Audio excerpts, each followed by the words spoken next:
Hello everyone and welcome back to Let's Play Blue Stinger.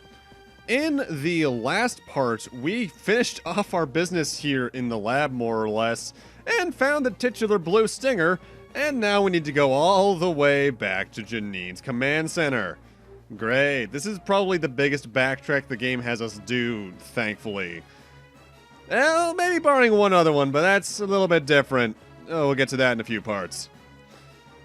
Either way, I'm sick of this lab, so let's get the hell out of here. We should change.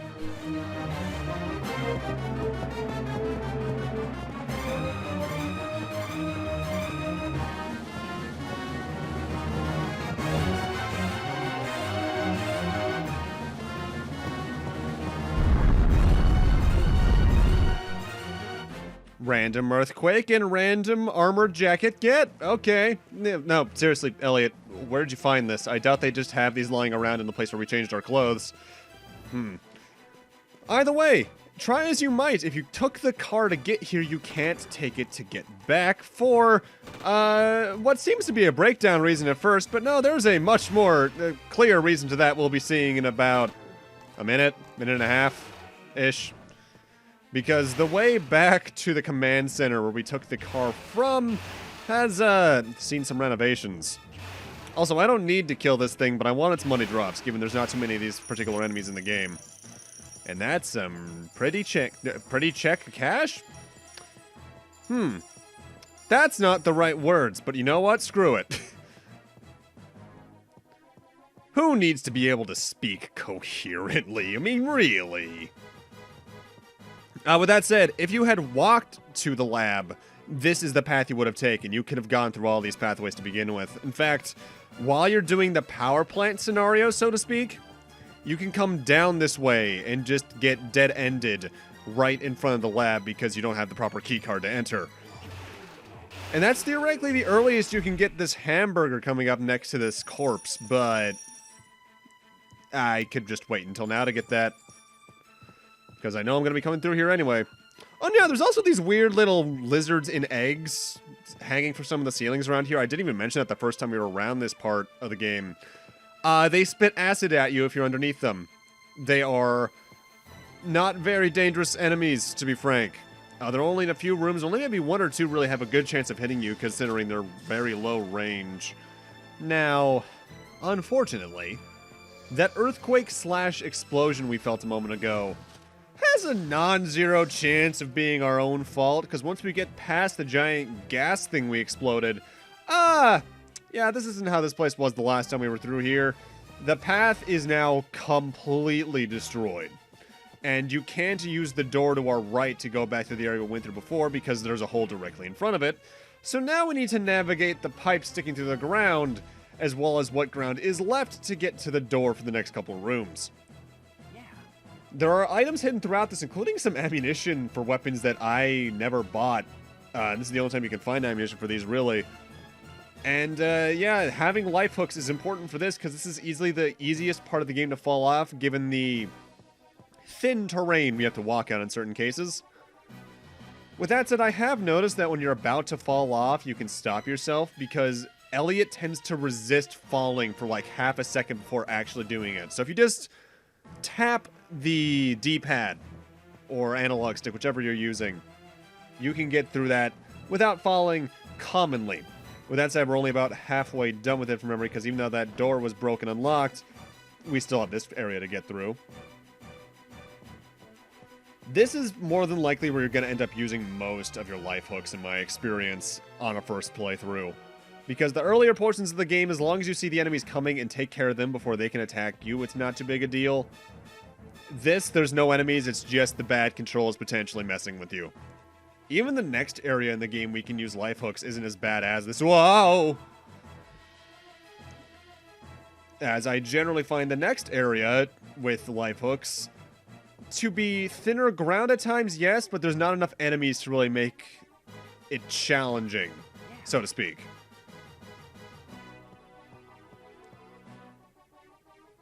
With that said, once we're through this area, we're more or less done with this section, as I believe the next room after this next little underground area, we're just outright back at the command center, if memory serves. I mean, it's been maybe 2-3 weeks since I recorded this, but hey, that's neither here nor there.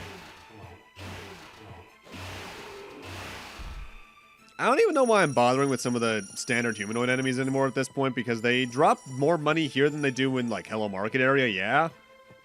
But there's just better money methods to get at this point. Alright, yeah, here we are, we're back. And if my pattern recognition skills are anything, every time we've come back to the command center, we usually have a several minutes long cutscene, so let's see what the hell Janine has to say to us this time around, shall we?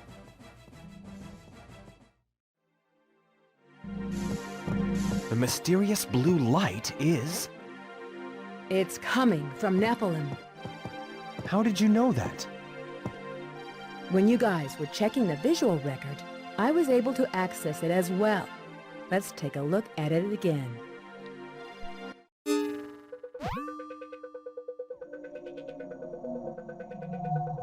Should I even note these typos? This is the Aegis telescope. It gives a bird's-eye view of the island. The meteor hits, digs into the ground, and stops. The meteor hit right through this place called Gigadent. As you can see, it's a crater. Underneath that are 7 layered shutters. The meteor riddled through those and stopped at the 5th layer. That's where we were at. This meteor wants to move. That's why her soul took the form of Nephilim. And she asked you to help. Why does she want to go through the shutters so bad?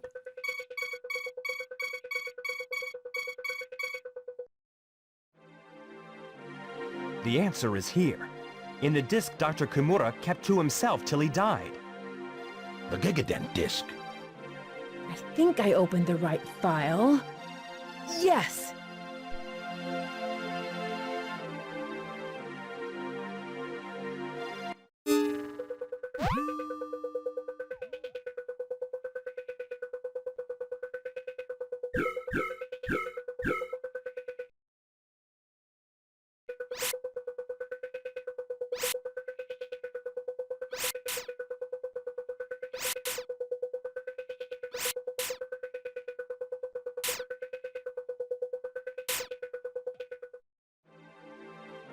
This island is...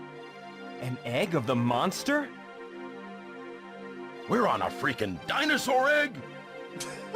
This is it. Dinosaur killer. This is the meteorite that wiped out the dinosaurs 65 million years ago. Remember the big earthquake in 2000? 18 years ago? Yes, this is the cause. It began to hatch. If the public finds out about this, the world will erupt into chaos. Don't they have a fail-safe plan? Good thinking, tough guy. Kimura Tech did set up a plan. What is it? An orbiting laser-guided missile-launching satellite. The target is locked onto the center of Dinosaur Island in case of an outbreak. That's impressive. Remember, Nephilim crashed into the satellite. There goes the fail-safe plan. Nephi, I was thinking the same thing. we have to drop the Nephilim meteorite on the core of the egg. What'll happen then? Nobody knows that answer. Wow, what a clever plan. How are you gonna drop a meteorite through 5 layers of shutters? I have a plan. Elliot, go to my flat in town and bring me a rifle. I'll tell you why when you get back. Gotcha. Here's my ID card. My room number's 201, 2nd floor. Take care. Well, that's a plot dump. You see what I mean about this game's plot almost being like a sci-fi original movie? It's just so silly and stupid, but almost in a hilarious fashion. The Yucatan Peninsula itself being basically a crater built around a giant dinosaur alien egg. They named it Jaskany for some reason too. I don't get what's with that. Either way, once we pass by our old friend Tentacle, it's time for us to head back to Hello Market, which I'm just jump cutting back to at this point because I think you know how to get here by now. As it's time we finally explore this hallway to the left of the Hello Market entrance. as we can only get there with Janine's ID card, because we need to access her apartment in this general direction. With that said, be careful, because remember those xenomorph-type enemies we saw back in the lab? They're back here as well, and they're still some of the most annoying enemies in the game. With that said, if memory serves, these are also the last ones of these we fight, I believe? So, at least we won't have to deal with them for that much longer. Also, I find it hilarious you can shoot their heads off and they'll still run around like, well, chickens without their heads. With that said, this is definitely the point in the game where it's worth ignoring the enemies the most, because at this point, we're honestly very close to the end of the game. This is the second to last portion of the game, barring the actual end game. And barring enemies that are, say, directly blocking your path, you can just ignore most of them from this point on, I feel. Maybe kill some humanoids every now and then just to get some chunks of change, and obviously you have to kill the boss fights, but otherwise, you can make do. Steak plates. It might not seem too worth investing in steak plates, given it just means you need to use more recovery items, but I'm just going to tell you outright, it is very worth investing in the steak plates, as A, it means you have to use health items less often, and B, some boss fights, namely the final boss, have attacks that can wipe out huge chunks of the starting health bars for both characters in 1 or 2 attacks. So having those extra little boosts is going to help you out in the long run. Oh, also, welcome to the residential area. There's a giant bull boss fight again right out of the freezer section, just out in the wild out there, but you don't ever need to fight it. It doesn't have a key or anything. It's just a random placement of that as a normal enemy. And I don't quite get why. Also, hey, there's 2 of these things here. I forgot about these 2, so I guess there's like 8 of these ones total. Man, my number on that was real off a couple of parts ago, wasn't it? Ah, well. Now, this is the hotel for the area, but it's actually closer to being the apartment building, so to speak. But we actively can't do much here right now, as Janine's door from any direction we can get to it from now is completely locked. So where we actually need to go is next door through the outside to the movie theater. Also, there's a guest room right here in case you need to save and you get a map, which I would recommend doing at all times anyway in the game, so hey, take advantage of it when you can. In a way, it's kind of odd having outright map downloads in a game like this, though. Like, don't get me wrong, I'm used to finding the maps of an area like this in a game. Like Resident Evil, you find the maps on, like, walls all the time as files, more or less. But map downloads a la map rooms in Metroid is a little bit odd. But at the same time, at least that means it's consistent and easy to find. It's so weird. There's so many good design ideas in this game, but there's also so many poor ones. It's like they had the base ideas for mechanics down. How to help the player, but also present a challenge. But then in terms of everything else, they, like, failed execution-wise. Again, like I mentioned earlier in this LP, I wouldn't mind a remake of this game, modern day, to see if they can make it work. Because we don't see many remakes of the bad survival horror games, only the good ones. When honestly, the bad ones that tell good stories or are interesting otherwise, I think could be more interesting to be remade. What I'm saying is, when's my Overblood remake? Clearly. I swear to God, if I made that exact joke 2 or 3 parts ago, I'm going to be mad at myself. And I'm mad at myself often just for existing. Also, you can actually head further along this pathway to get to another room. But that just leads you to a dead end with another humanoid enemy that I think is supposed to be on the other side of, like, where Rat's Bar is. Or where the tackle shop is. So, not really worth your time. Either way, we need to buy a movie ticket and enter the movie theater. That enemy can never get into here. You can unlock this door from this side to enter the hotel. And more importantly, we can now enter the movie theater. Also, I should note, there were multiple tickets there for sale. But there's only one actual theater here in the theater, at least in terms of level design. So either that's detailed time slots, or like we're only showing this movie from this time to this time, or something else is going on. Either way, in here we have a refight against this particular dinosaur boss fight again, only this time it looks like it's made of trash. Elliot's bazooka and napalm are your best bet here, as they have plenty of ammo at this point to find or buy, on top of the fact that Dogs' ammo is more scarce as it is anyway. At least past the bowgun, usually. Railgun onwards for dogs is a bit harder to find in the map. But we need to kill that because, like with every boss fight, it's holding something for us, namely a stairway switch key. Go over here, and we can immediately use it. The boss fights in this game really feel like direct railroading, don't they? We fade to black so we can transition to another version of this room, not only without the boss, but with the stairway we just opened to open. This allows us to access the hotel from down below, because every other door was locked.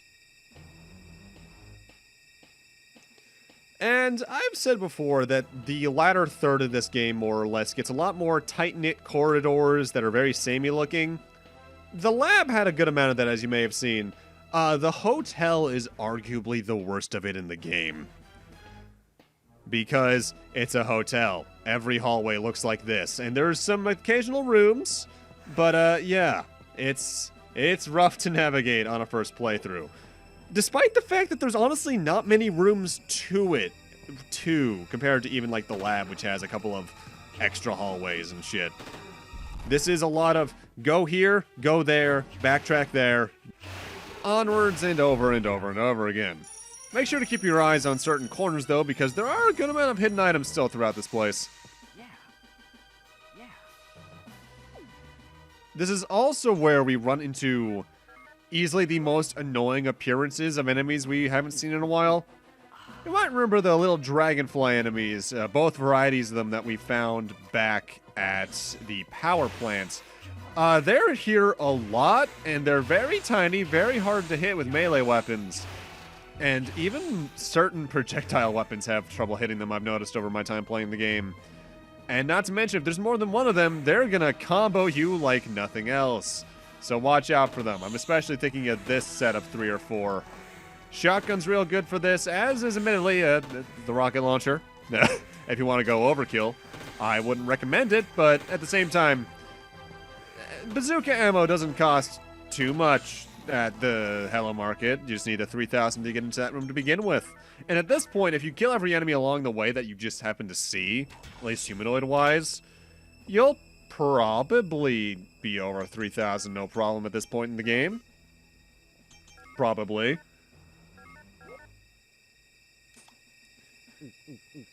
It's almost funny to me in a way, because I look at this room and my first thought is, at least from the perspective we're currently looking at it from, Resident Evil 1 Spencer Estate, foyer, second floor.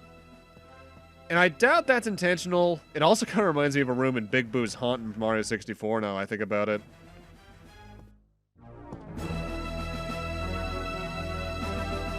Hi, Janine. It's Christmas. Upset because your ID card wouldn't work, huh? Well, then come on over to our party. Look, we played a little trick on your ID card. Otherwise, we knew you'd never come. Love ya, from John and Nick. Bye-bye. Damn you! She's nothing but trouble. Hey, this ain't her fault. Let's go to the party. Well, that's just unfortunate timing. Which makes me wonder, how quickly did this outbreak? Admittedly, the time skew of this game is a little bit of a mystery, because barring the fact we know it's now Christmas in-game and the game starts, at least gameplay-wise, on the 24th, once Elliot falls into the water during the FMV intro to the game, we're not sure how long he's unconscious for. It could be a matter of minutes, could be a matter of hours, so God knows how long this has been going on for. The way Janine talks at the very start of the game definitely sounds like she's seen some shit already through that time period. What I'm trying to say is, this game's storytelling isn't the best. But are we any of us really surprised by that at this point? Either way, welcome to the Christmas party. Looks like John and Nick have some problems and are either dead or the monsters we just killed. This is probably one of the most well-hidden items in the game, by the way, right here on this little vase. Just get Nick's ID card. I believe you need to get that. I can't quite remember, honestly. And an easily the stupidest item placement in the game. There's rocket launcher ammo in the fireplace. I think you're supposed to wait until you can put out that fire later on to grab those, but if you just place yourself right, you can get it no problem. So, cool. Now, you can just barely hear it, but whenever you're in that hallway or its match on the other side of the hotel, the bigger dragonfly enemies from the power plant can show up there. Also, at this point, I'm curious. I haven't looked it up yet, but I wonder what the speed run times are for this game. I think I saw one somewhere along the line, probably by Bakba on Twitch if I had to guess. But I'm still relatively in the unknown when it comes to that. Let's see, speedrun.com, Blue Stinger. World record currently Starwin on new game in 2 hours 34 minutes.